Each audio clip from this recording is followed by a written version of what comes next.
नमस्कार। खबरों की खबर में आपका स्वागत है। इस वक्त की बड़ी खबर महाराष्ट्र से आ रही है, जहां एक राजनीतिक भूकंप आ गया है।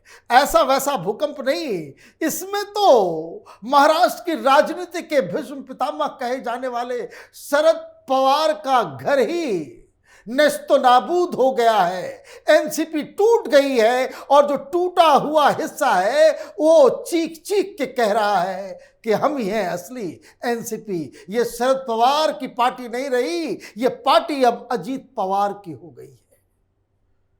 ऐसा लग रहा है कि जो राजनीति में कार्यकर्ता नारा लगाते हैं कि जो हमसे टकराएगा चूर चूर हो जाएगा। महाराष्ट्र में जिसने जिसने टकराने की कोशिश की, अमित शाह और मोदी ने उन्हें चूर चूर कर दिया। शरद पवार की स्थिति उद्धव ठाकरे से बेहतर नहीं है। फर्क बस इतना है कि उद्धव ठाकरे को पता ही नहीं था कि कब उसकी पार्टी टूटने वाली है, कब बिजली कड़की, कब करंट लगा और हाथ से सब कुछ चला गया। शरद पवार मंझे हुए खिलाड़ी हैं, उनको पहले से इस बात का इल्म था, लेकिन फिर भी इतने मजबूर थे कि उनके पास उस पे एक्ट करने का वक्त तो था, लेकिन चाहत और हिम्मत नहीं थी। गलती क्या थी? ये वो गलती जो गलती उद्धव ठाकरे ने नहीं की। उद्धव ठाकरे ने आदित्य ठाकरे के हाथ में पार्टी की कमान नहीं दी, उत्तराधिकारी घोषित नहीं किया। वो सत्ता की लालच में फंस के अपना सब कुछ गंवा दिए। और शरद पवार जो भीष्म पितामह बनना चाह रहे थे, वो धृतराष्ट्र बनकर अपनी बेटी को जैसे ही पार्टी की कमान सौंपी और सब कुछ बिखर गया। अभी अभी खबर आ रही है कि प्रेस कॉन्फ्रेंस करके अजीत पवार ने यह साफ कर दिया है कि ओरिजिनल एनसीपी मैं हूं।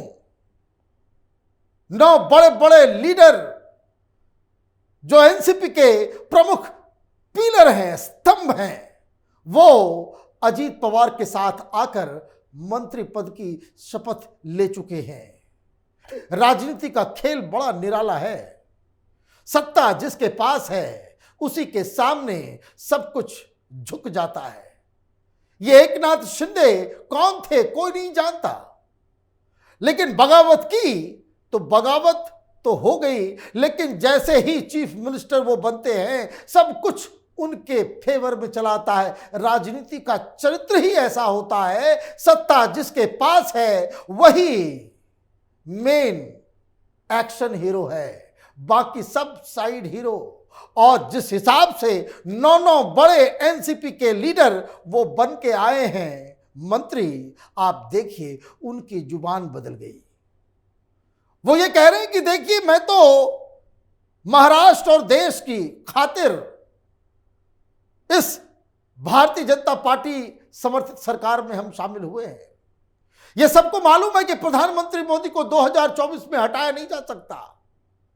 ये जो विपक्षी एकता की जो बात की जा रही है, ये महज बकवास है। ये लोग इस देश को वही 90s के दौर में लेके जाना चाहते हैं, जहां कभी देवगौड़ा तो कहां गुजराल तो कभी चंद्रशेखर तो कभी वीपी सिंह जैसे लोग प्रधानमंत्री तो बन जाते थे और देश का बेड़ा गर्क कर जाते थे। तो उन्होंने कहा कि शरद पवार को भी मालूम है कि मोदी को हराना नामुमकिन है, लेकिन वो फैसला लेने में पिछड़ गए। हमने फैसला ले लिया। अब दिक्कत क्या है? क्या होगी कार्रवाई? अगला कदम क्या है? क्या शरद पवार उद्धव ठाकरे की तरह एक दंतहीन विषहीन लीडर बनकर के बैठे रहेंगे कि हाथ से पार्टी का नाम भी जाएगा, कुर्सी भी जाएगी, सिंबल भी जाएगा? क्योंकि यही ऐलान अजीत पवार ने किया है। उन्होंने कहा है कि अगला चुनाव हम लड़ेंगे, हम एनसीपी हैं और हम उसी सिंबल, उनका सिंबल है घड़ी, वक्त बताता है। तो वो कह रहे हैं उसी घड़ी के साथ हम चुनाव लड़ने वाले हैं। इसका मतलब क्या है? इसका मतलब और इस सवाल का जवाब मिल रहा है उस व्यक्ति के प्रेजेंस से, जो प्रेस कॉन्फ्रेंस के दौरान अजीत पवार के बगल में बैठे हुए थे प्रफुल्ल पटेल। यह अजीब विडंबना है, समझ में नहीं आ रहा होगा शरद पवार को कि कहां यह गलती हो गई, क्योंकि शरद पवार ने तो अपनी बेटी सुप्रिया सूले और प्रफुल्ल पटेल को कार्यकारी अध्यक्ष बनाया था। अभी वर्किंग प्रेसिडेंट इन दोनों को ही बनाया गया था। एक प्रेसिडेंट बेटी जो पिता के साथ है और दूसरा वो भतीजे के साथ चला गया, वो बागी बन गया। तो कहने का मतलब ये है कि प्लान पूरी तरीके से तैयार है। जैसे विस्फोट आज मुंबई में हुआ, कल दिल्ली में होगा। मतलब एनसीपी के जो कई सारे सांसद वो पार्टी तोड़ के ओरिजिनल एनसीपी अजीत पवार के साथ खड़े हो जाएंगे। संख्या बताई जा रही है विधायकों की 42 से 43। मतलब पार्टी उसी राह पे चली गई जिस राह पे उद्धव ठाकरे की शिवसेना थी। 9 लोग जो बड़े बड़े लोग हैं, अजीत पवार, छगन भुजबल, धनंजय मुंडे, दिलीप वॉलसे पाटिल, अनिल पाटिल, संजय बाबूराव वंसेड, अदिति तटकरे, ये बड़े बड़े नाम हैं। और उन्होंने बताया कि सारा सिस्टम हमने बना के रखा है।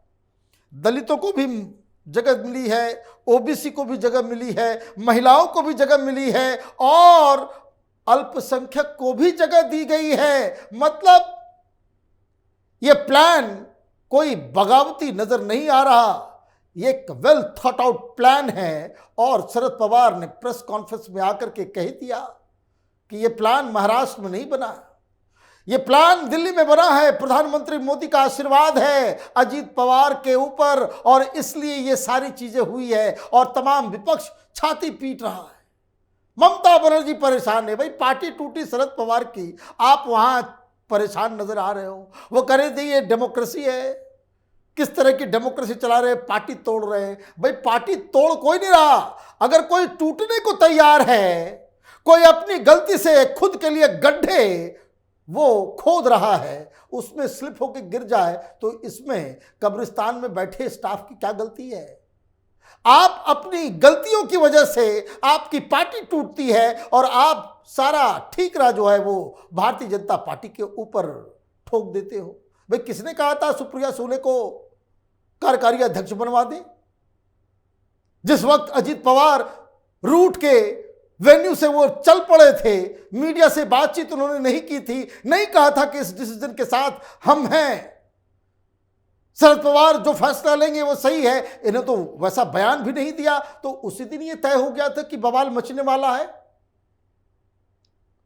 तो ये परिवारवादी पार्टियां, ममता बनर्जी को परेशानी क्या है कि कहीं उनके साथ भी ना ऐसे खेला हो जाए कि जब वो अपनी पार्टी का कमान वो अभिषेक बनर्जी को दे तो कोई इस तरह से फिर बवाल वहां ना मचे।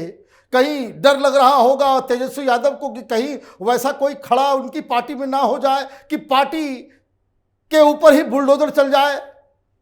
तो ये दिक्कत तमाम पारिवारिक पार्टियों के लिए है और इसलिए तमाम पारिवारिक पार्टियां कूद पड़ी हैं आकर के समर्थन में। शरद पवार जी आपके साथ बहुत बुरा हुआ। दिक्कत क्या है? राजनीति का खेल बदल रहा है।